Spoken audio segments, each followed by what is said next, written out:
Also new at 4, you could hear his fear. We got robbed at gunpoint.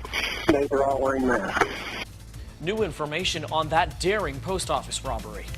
Well, breaking news, a plane crashes into a neighborhood. The Charlotte County Sheriff's Office shared this photo a little over an hour ago. We've circled the plane in it so you can see just how close it is to all those homes surrounding it. It happened in the area of Fairway Drive South and Vermont Road, just north of the Punta Gorda Airport. And Wink News reporter Brooke Schaefer is live there. Brooke, what can you tell us about what happened? We're tracking threats across the country on social media in real time right now. You can see all of the reports pouring in from different cities across the country. And Wink News reporter Hannah Vogel is live along Pelican Bay Boulevard in North Naples with the breaking new information. More breaking news, this time in France. Right now, a suspect in this week's terror attack is dead following a shootout with police in Strasbourg. Here's a live look at the scene right now. Lots of activity happening. Authorities have not identified who that suspect is. A total of 3 people died in the shooting at a market. A 4th is brain dead and 12 others are hurt. A man accused of shooting at a Sanibel police officer will get another competency test. Our crew in court says John Hay had an outburst in court, claiming his psychiatrist is breaking the law by sharing his information. Hay is accused of shooting Sergeant Jared Saccone back in 2016, just after the officer pulled a car over for speeding on Sanibel. He was shot in the arm, but he made a full recovery. Well, there's some positive news coming out of a shameless crime. We showed you this video of a thief taking rocking chairs from a children's charity in Fort Myers. And after our story aired yesterday, dozens of people called Valerie's house. Wink News reporter Oliver Redston shows us how Southwest Florida is stepping up to help. That's great to see. Now, Valerie's house says they have plenty of rocking chairs now, and they're just looking to build a fence for added security. All right, thanks, Lauren. A stern warning from health officials after a measles outbreak in Sarasota. Vaccinate your kids. That's what they're telling you to do. They say these outbreaks could get worse. Health officials say it's only a matter of time before we face a national health crisis. This week, we told you 4 Sarasota children caught the measles. Health officials have not pinpointed where that outbreak started. And researchers found stethoscopes, of all things, used by medical professionals, have loads of bacteria on them. Researchers at the University of Pennsylvania found staph bacteria on all 40 stethoscopes that they examined. Staph bacteria can cause a deadly infection. They say medical professionals should follow recommended guidelines and clean them effectively. A warning for patients waiting for the shingles vaccine. There is a shortage, and now people living in Estero are waiting 6 months or longer to get the second shot needed in a series of 2. So they called Wink News for help. What drove me is the feeling of hopelessness. I don't see an end to this. Now, the company in charge says it is ramping up production, but will the vaccine arrive in time?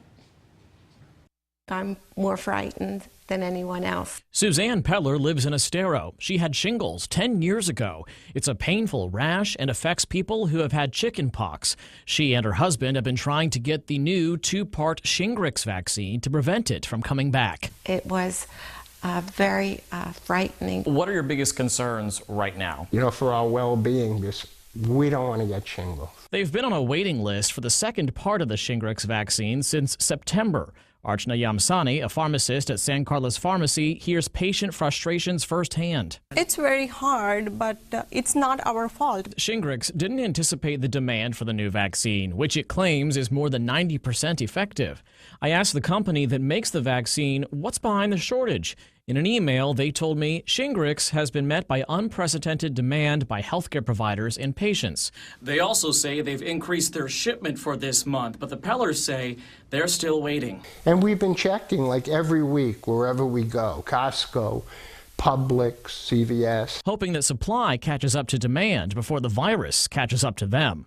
Here we are in the United States, and we're unable to get something that supposedly was available. As doctors say, more than 1/3 of Americans can expect to get the disease. And the company behind the vaccine says they plan to ship many more doses to the U.S. than they did in 2018, coming up in 2019.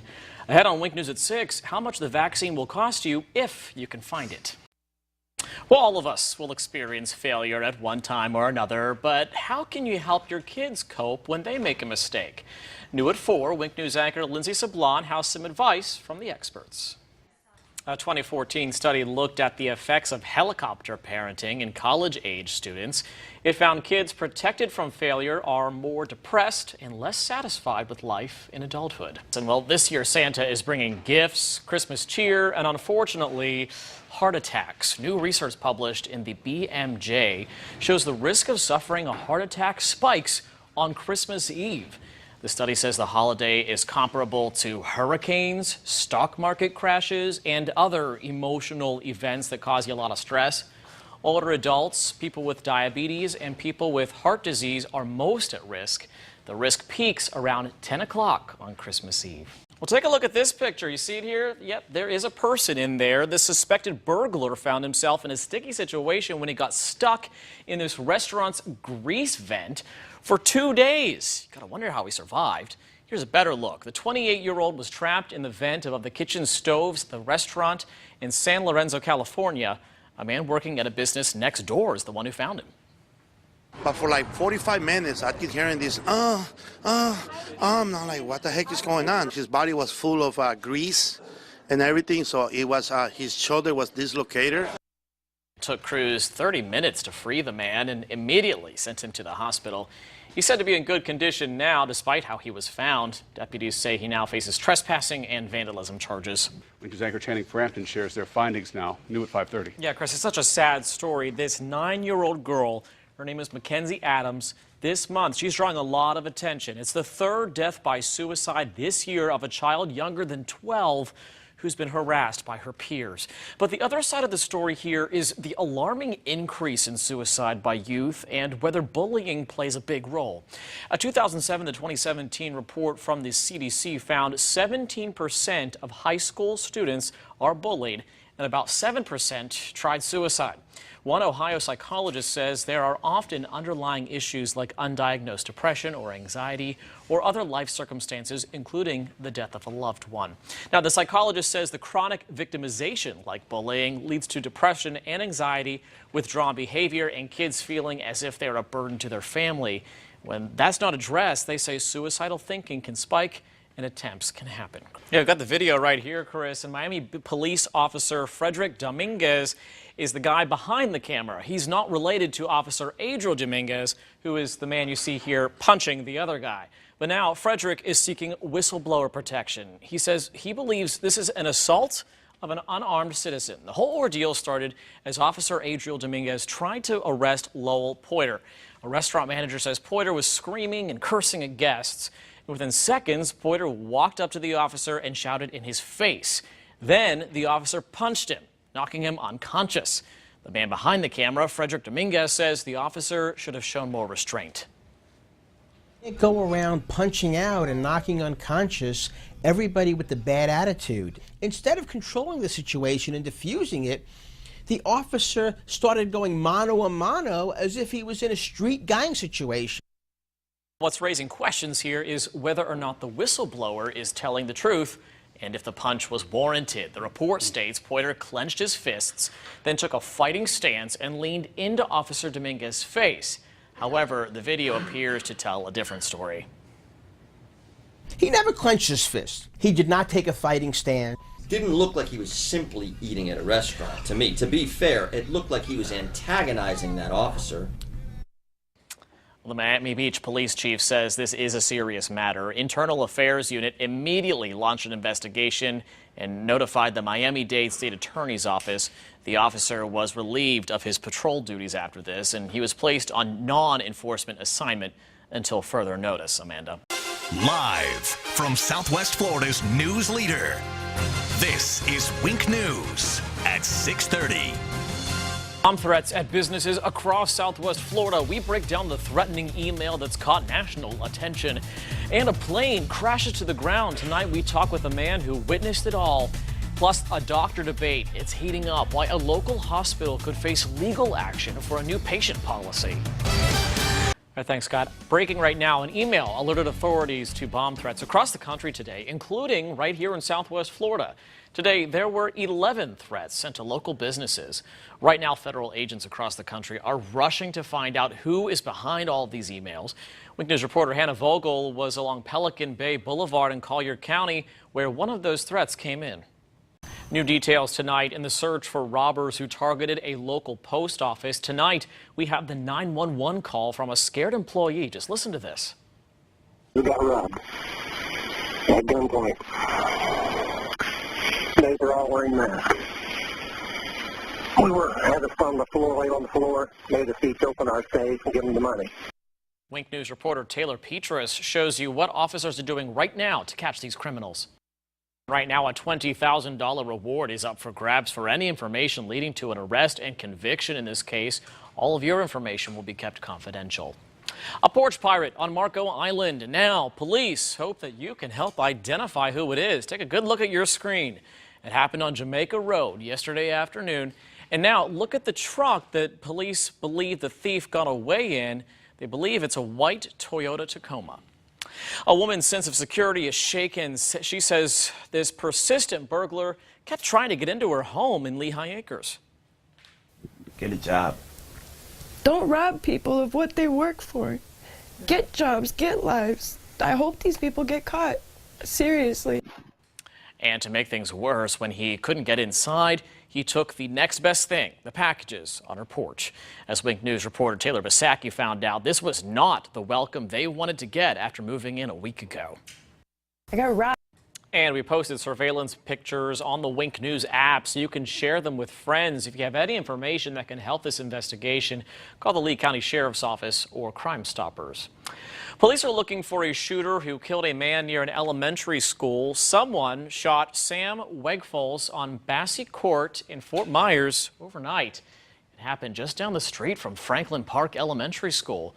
One neighbor said this was once a quiet neighborhood. Now, crime is surging, so he's buying nearby properties just to keep the criminals out. A plane crashes in a quiet Charlotte County neighborhood, and miraculously, nobody was hurt. You can see the destruction right here, that plane that came down. Just take a look at what's left. The pilot told deputies he lost power and his engine cut out right before the crash. Neighbors told us the pilot was trying to glide to the airport when he hit a tree and then a pole and eventually spun into a fence. Neighbors say it sounded like a crunch when the plane came down. It sounded like one of these big garbage cans turned over. Just getting ka-whop. It could have been bad. He could have been killed. He could have hit a house maybe. But it's just everything worked out. Now, the pilot's okay. Unfortunately, nobody was hurt. The Federal Aviation Administration is investigating the crash. Pushing for power to the patients, these new signs, they're popping up all over neighborhoods in Naples, all because of NCH's new policy allowing only NCH doctors to admit patients to the hospital. The signs feature the hospital's CEO decked out in an outfit to make him look like the Grinch. Wink News reporter Curtis Jennings tells us there's now talk of a lawsuit. NCH says it saw an improvement in patient care and hospital stays during their pilot program. Attorneys who sent the letter say they're expecting to hear back from the board by December 17th. A Wink News exclusive, a big change is coming to Southwest Florida's largest city. A bridge you drive to get to Cape Coral is getting a much-needed upgrade. Wink News uncovered it's time to make room for the 1 million people expected to live in Lee County by 2040. And all new tonight, Wink News reporter Brendan Leslie tells you what that means about the tollway. Commissioner Pendergrass is hopeful to get the ball rolling on this replacement project by the year 2027. Breaking news tonight, we now know more about what led up to the shooting that shut down part of Interstate 75 to our north this evening. Citrus County deputies say they responded to the Quality Inn in Hernando for a shooting. Deputies say Salvatore Tyrone shot a man who was there with Tyrone's estranged wife. After the shooting, he took off, leading deputies on a chase that ended on I-75 in Sumter County, when he pulled a gun and deputies shot and killed him. A controversial law that would allow trained guardians to bring guns to public schools doesn't go far enough. That's according to the Marjorie Stoneman Douglas High School Public Safety Commission. The group, formed in the wake of the Parkland school shooting, says gun-savvy teachers should be able to have their weapons inside the classroom. The recommendation, which would require a change to state law, is one of many supported by the commission as a way to avoid another school shooting, but not everybody agrees. You got to have somebody there that can swiftly and effectively neutralize the threat, and that means killing the killer. Many won't want to be put in that position, and I know they're not making any teachers do that, and I hope very much that the legislature does not take that recommendation. Under the proposal, teachers who have concealed weapons permits would get extra training to bring their guns to school. But 24 of the state's 67 districts have opted for similar programs as a cost-saving measure because hiring regular deputies is more expensive. Well, the tides are turning. The red tide that left hundreds of dead fish on our shore is finally clearing up again. But questions still remain about why it keeps coming back and killing our sea life. All New Tonight, Wink News reporter Gina Tomlinson shares the hope of a new alliance between fishermen and scientists. Well, take a look at these unique crafts. Adults with special needs made them all by hand in Cape Coral. The Grace Church's Exceptional Entrepreneurs Program employs and empowers those with different abilities. After piecing together everything, it ends up just a few doors down, where you can come shop and help support the program. Mary Beth Allo says the Cape Coral program has given her daughter a new sense of purpose. September, she had her 30th birthday party, and it was her first birthday party that she had friends. Church hopes to expand Exceptional Entrepreneurs to include more adults and additional spaces in Southwest Florida. The program director says job training will include food prep when a kitchen is added next year. One thief is definitely going on the naughty list this year. However, Christmas spirit prevailed. We show you how community members stepped up when one organization was in need. People around the community are stepping up to help after a thief targeted a charity. A crook was caught on camera stealing 2 rocking chairs from Valerie's House, which is a nonprofit that helps kids who have lost a loved one. Since our story aired last night, the group says they've gotten dozens of calls from people all over offering to help. Local law firm Henderson Franklin donated more than $1,000 in cash, plus 2 new rocking chairs. You hope that other people see that and feed on it, and somebody else says, I can make a difference. I can see something that didn't go right, and I can make a happy ending. And it may just seem like, oh, it's just a rocking chair, but I know to our families it's so much more than that. The group says they are also planning to build a fence to keep future thieves out. And one single mother is working 2 jobs, trying to get ahead, but she's saddled down with student debt. It's a common story, but her bank decided to change that. Fifth Third Bank forgave her nearly $150,000 of student debt. Thank you for all that you do. Your story is incredible. That is good to see. Now, the woman who is now a nurse was the first in her family to go to college. And we're one step closer to taking a vacation in space, the latest test flight. That means we could soon put commercial passengers in space. That's tonight at 10. That sounds like a nice vacation. We'll wait a couple years for that. Southwest Florida's not a bad place to be right now either. Yeah, we are going to see temperatures in the 70s.